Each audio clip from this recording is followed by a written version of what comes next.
اور اس پروسیس کو کیا کہتے ہیں؟ اس پروسیس کو کہتے ہیں نظام انہضام یا ڈائجسشن سسٹم. ڈائجسشن سسٹم یعنی کہ وہ سسٹم، وہ پروسیس، وہ عمل جس کے ذریعے ڈائجسٹ کیا جاتا ہے. کس کو؟ فوڈ کو ڈائجسٹ کیا جاتا ہے.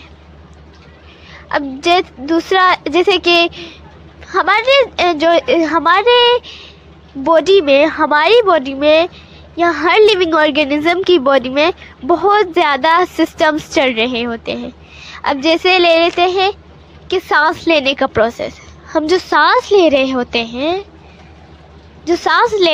ہیں، بریتھ لے رہے ہوتے ہیں، وہ کیسے لے رہے ہیں؟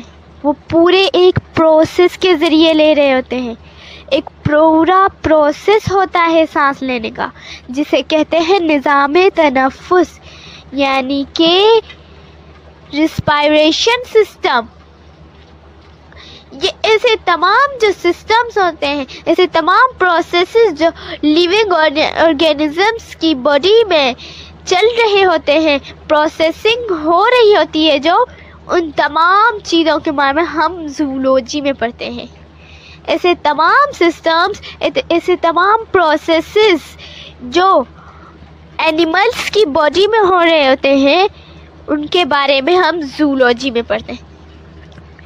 مثال کے طور پر ہم لے لیتے ہیں، ایک شیر ہوتا ہے، اس کا دل کیسے دھڑکتا ہے، کیسے بیٹ کرتا ہے.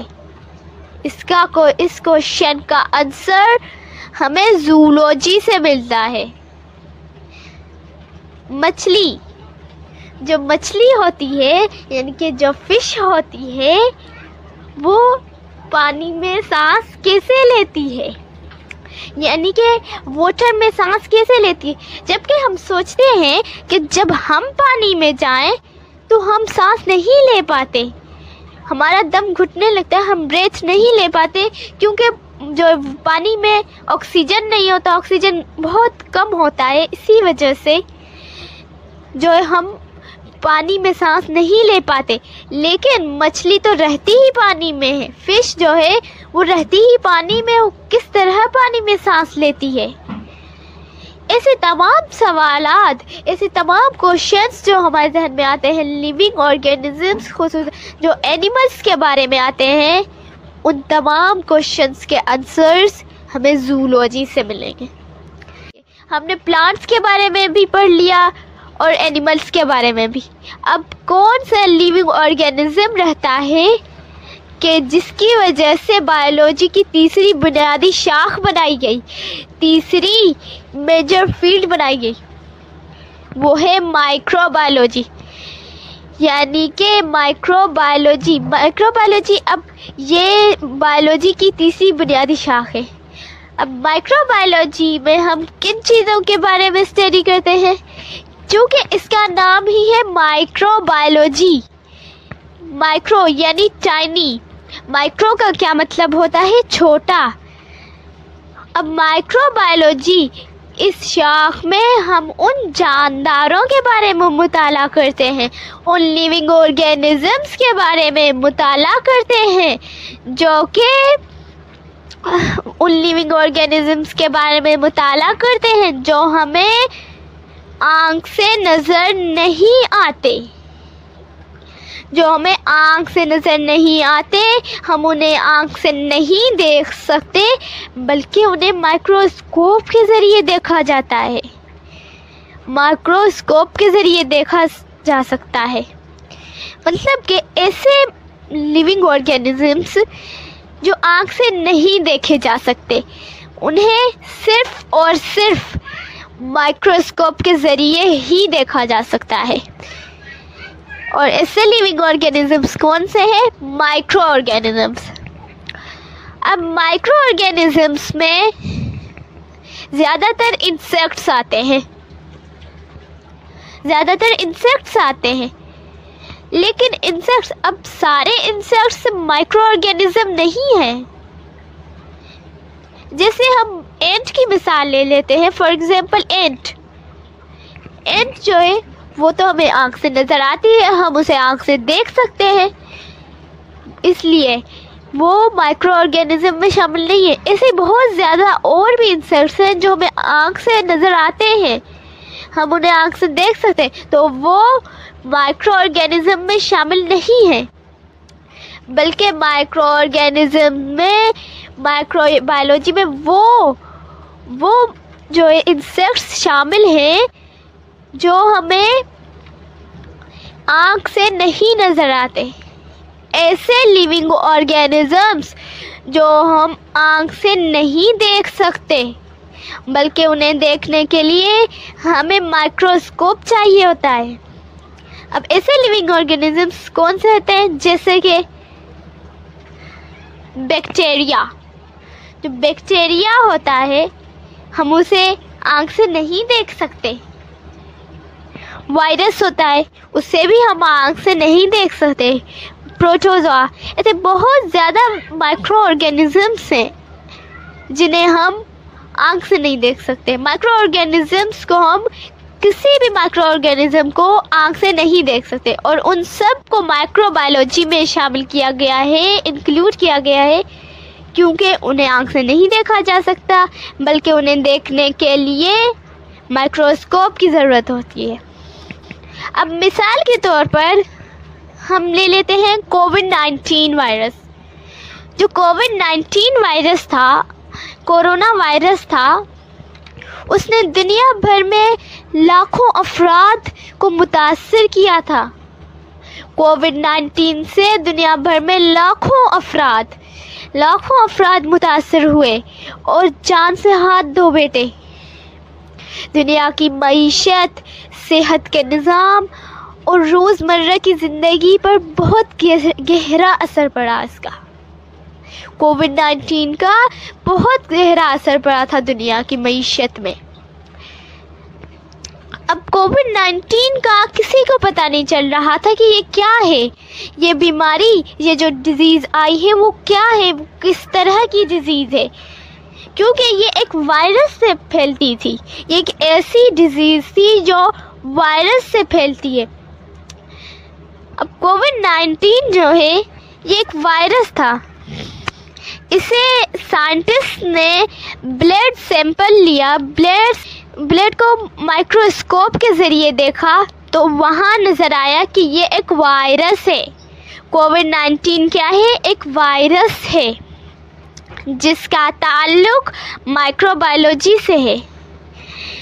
کووڈ-19 چونکہ ایک وائرس تھا اسی لیے اس کا تعلق مائکرو بایولوجی سے ہے, اور پھر مائکرو بایولوجی کی مدد سے ہی سائنٹسٹ نے کووڈ-19 کو ختم کرنے کے لیے ویکسینز تیار